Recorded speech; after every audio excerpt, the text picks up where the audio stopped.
আমরা অনেক সময় পোলাও রান্না করতে গিয়ে নরম হয়ে যায়, পানি বেশি হয়ে যায় বা কম হয়ে যায়, অনেকটা আবার শক্ত থাকে।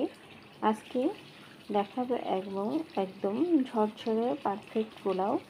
আমি এখানে 3 পট চাল নিয়েছি। চাল ধুয়ে এখন পানি ঝরাতে দিয়েছি। চুলাইতে একটা প্যান বসিয়ে দিয়েছি, তাতে আমি 1 কাপের মতো তেল দিয়েছি এবং পেঁয়াজ কুচি দিয়েছি 2 মুঠ। এখন পেঁয়াজটা ভাজা ভাজা করে লাল করে উঠিয়ে নেব। পেঁয়াজ বেরেস্তা এখন বাদামি কালার হয়ে গিয়েছে। এটা হচ্ছে 1 পোয়ার মগ। আমি এখানে 7 পোয়া পানি দিয়েছি 3 পট চালে। আদা বাটা 1 চামচ, রসুন বাটা 1 চামচ, দারুচিনি, এলাচ, তেজপাতা, গুঁড়া দুধ 3 টেবিল চামচ, স্বাদ মতো লবণ এবং 1 চামচ চিনি দিয়েছি। চিনি দিলে পোলাওয়ের স্বাদটা অনেক গুণ বেড়ে যায়।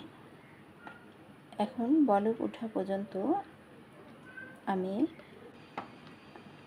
প্যানটা ঢেকে দেব। 5-6টা কাঁচামরিচ দিয়েছি। পানি বলক উঠে গিয়েছে, আমি এখন চালগুলা ঢেলে দিয়েছি।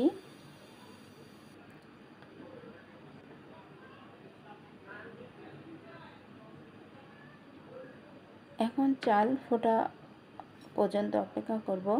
ফ্রিজে ফ্রোজেন করা মটরশুঁটি এবং গাজর কুচি ছিল, আমি সেটা দিয়ে দিয়েছি। মটরশুঁটি এবং গাজর দিলে পোলাওয়ের কালারটা অনেক সুন্দর দেখা যায় এবং খেতেও ভালো লাগে। এখন বলক ওঠা পর্যন্ত অপেক্ষা করব। আমার পোলাওয়ের পানি শুকিয়ে গিয়েছে, আমি কিশমিশ দিয়ে দিয়েছি এবং 4 টেবিল চামচ ঘি দিয়ে দিলাম। এখন ঢেকে দেব। ঢেকে 10-15 মিনিট রাখবো। হয়ে গিয়েছে, আমি এখন পেঁয়াজ বেরেস্তাও দিয়ে দিয়েছি। একদম ঝরঝরা পারফেক্ট পোলাও আমি এখন সার্ভিং ডিশে বেড়ে ফেলবো। মাংস রান্না করেছিলাম এবং কাবাব ভাজি করেছিলাম, সেটা দিয়ে আজকে পোলাও সার্ভ করব। একদম ঝরঝরা পোলাও, খেতে অনেক মজা হয়েছে।